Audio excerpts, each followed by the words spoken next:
بسم اللہ الرحمن الرحیم۔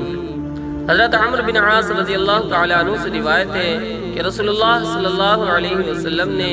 ایک دن خطبہ دیا اور اپنے اس خطبے میں ارشاد فرمایا کہ سن لو اور یاد رکھو کہ دنیا ایک عارضی اور وقتی سودا ہے جو فی الوقت حاضر اور نقد ہے، اور اس کی کوئی قدر و قیمت نہیں ہے، اسی لیے اس میں ہر ایک نیک و بد کا حصہ ہے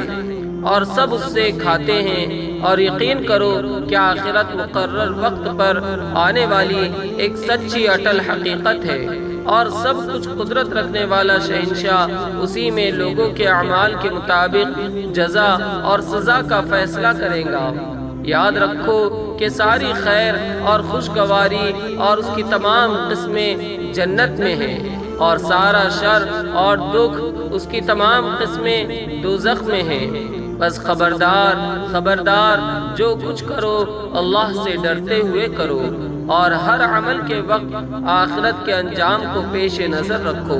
اور یقین کرو کہ تم اپنے اپنے اعمال کے ساتھ اللہ کے حضور میں پیش کیے جاؤ گے۔ بس جس شخص نے ذرہ برابر کوئی نیکی کی ہوگی وہ اس کو بھی دیکھ لے گا، اور جس نے ذرہ برابر کوئی برائی کی ہوگی وہ اس کو بھی پا لے گا۔